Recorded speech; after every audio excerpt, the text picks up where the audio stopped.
Un roi, raconte le philosophe danois Søren Kierkegaard, tombe un jour amoureux d'une jeune paysanne. Il pourrait bien sûr décider de l'anoblir par décret pour pouvoir l'épouser, mais comment être certain alors que son amour sera vraiment partagé?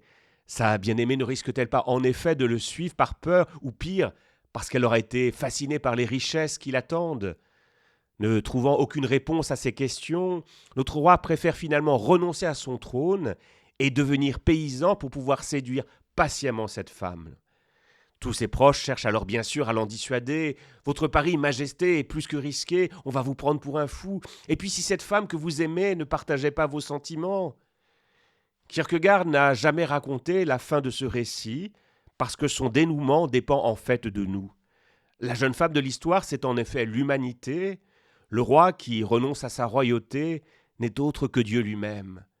Pour conquérir sa bien-aimée et par amour pour elle, il entre en effet dans le cours du temps et prend le risque de l'incarnation et du rejet. C'est ce que nous célébrons ce soir et demain. Cet amour de Dieu pour l'humanité est de toujours à toujours. Nous le voyons ainsi déjà à l'œuvre dans tout l'Ancien Testament. Nous y découvrons en effet un Dieu passionné par l'homme qui pourtant ne cesse de lui désobéir. Avec pédagogie et infinie patience, il avait d'abord choisi le peuple élu pour qu'il serve de modèle aux autres nations. Il avait veillé sur lui avec une attention de chaque instant, en lui donnant une terre où ruissellent le miel et le lait, et une loi pour guider ses pas. Il était intervenu ensuite avec puissance pour le libérer de l'esclavage. Comme cela ne suffisait pas, il avait ensuite envoyé à ce peuple un roi, des juges et des prophètes pour l'aider à grandir. Mais rien n'y a fait, ce peuple à la nuque raide, comme chacun de nous, a toujours fini par s'écarter du chemin du juste. Dieu va-t-il alors finir par punir cette infidélité, comme le Baptiste l'avait prophétisé?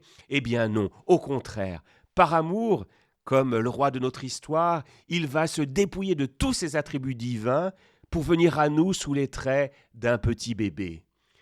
Dans la grotte de Bethléem, écrit le pape François, Dieu se montre à nous comme un humble enfant pour vaincre notre orgueil. Peut-être nous serions-nous inclinés plus facilement devant la puissance, devant la sagesse. Mais lui ne veut pas que nous nous inclinions. Il fait au contraire appel à notre cœur et à notre libre choix d'accepter son amour. Il s'est incarné librement pour nous rendre véritablement libres, libres de l'aimer. Fin de citation. Loin donc des magnificences incarnées par l'empereur Auguste, Dieu prend aujourd'hui le risque fou de se faire petit bébé. À chaque fois que je baptise un nourrisson par immersion, alors que sa maman me le confie, non sans inquiétude, j'ose à peine saisir ce petit être de quelques jours, tant cette vie commençante, pleine de promesses, me paraît fragile. Eh bien, Dieu a assumé à Noël pareille fragilité. Lui, le Verbe éternel, est entré dans notre humanité en poussant un cri comme n'importe quel nouveau-né, incapable de parler. Lui qui tient en main les profondeurs de la terre et les sommets des montagnes a eu besoin d'être tenu dans les bras. Lui qui a fait le soleil et tous les luminaires a eu besoin d'être réchauffé au souffle de l'âne et du bœuf. Lui, la tendresse en personne, a eu besoin d'être choyé, d'être consolé. Dans cette étable, l'amour infini a désormais un cœur minuscule, au faible battement, à peine perceptible. Le pain de vie doit être désormais nourri au sein maternel virginal de Marie. Dieu a autrement dit pris tous les risques pour nous rejoindre. Il a mis sa vie en danger pour nous désarmer et nous révéler notre cœur de chair. Oui, à Noël, Jésus nous révèle notre cœur d'enfant. Il prend le risque de l'incarnation car il sait pouvoir compter sur Marie, sur Joseph et sur les bergers. Mais sommes-nous comme Marie, Joseph ou ces bergers? Marie mit au monde son fils premier-né. Elle l'emmaillota et le coucha dans une mangeoire car il n'y avait pas de place pour eux dans la salle commune.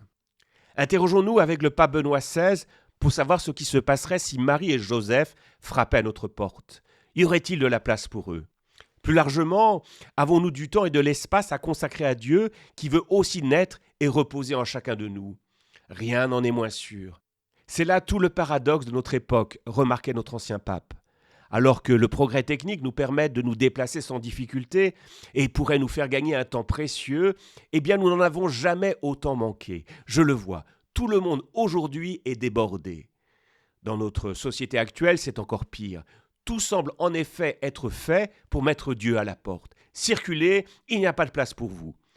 Je suis ainsi chaque année fasciné par la capacité qu'a notre société de progressivement prendre la place qui autrefois revenait à Dieu. Tout doit disparaître, liquidation totale, dernier jour avant la fin. Toutes ces paroles apocalyptiques qui auraient dû nous précipiter dans le premier confessionnal venu pendant le temps de l'Avent ont plutôt déclenché en nous, au contraire, une fureur d'achat sans précédent. Le calendrier de l'Avent, qui aurait dû nous préparer à la venue du Sauveur, a été détourné par cette même société pour nous proposer du chocolat, du parfum, du vin ou même du saucisson. Tout est autrement dit fait aujourd'hui pour que Marie et Joseph ne trouvent pas de place dans la pièce commune. Et pourtant, chaque année, l'enfant de la crèche frappe à notre porte. Ce sera peut-être enfin pour cette année qu'il trouvera un cœur pour l'accueillir. Lequel ? Eh bien, le vôtre. La scène se passe dans une école. L'enseignante a organisé une crèche vivante. Elle répartit les rôles dans sa classe. Parmi tous ses élèves, François semble plus enjoué à la perspective de participer à ce spectacle. Comme il a beaucoup de difficultés en classe, son enseignante lui confie un petit rôle, celui de l'aubergiste. Il n'aura qu'une seule phrase à dire. « Désolé, nous n'avons pas de place ». François jubile à la perspective de jouer ce rôle, certes petit, mais important quand même. Vient enfin le jour de la représentation. Les décors sont magnifiques, tout se passe parfaitement. La scène de l'auberge arrive enfin. Joseph et Marie frappent à la porte. François, d'une voix un peu tremblante, se tourne vers Marie et Joseph et leur dit « Désolé, nous n'avons plus de place ». Il connaît son texte, il le répète depuis des semaines. Pour montrer son talent d'acteur, le jeune Joseph, qui est un enfant sûr de lui, tout le contraire de François, sort de son texte et se met à improviser. « Mais monsieur, ma femme est sur le point d'accoucher et nous n'avons aucun endroit où aller !» Le visage de François devient tout blême, tout blanc.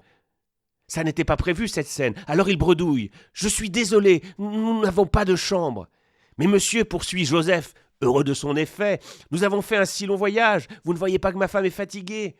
François incline la tête et la secoue tristement. « Je suis désolé, nous n'avons vraiment plus de place. » Alors que Joseph et Marie commencent à s'éloigner d'un pas lourd en maugréant et sont sur le point de quitter la scène, le petit François, les larmes aux yeux, s'écrie « Attendez, attendez, attendez, revenez s'il vous plaît, revenez. Oui, je peux vous donner ma chambre si vous le voulez. » Joyeux Noël à vous.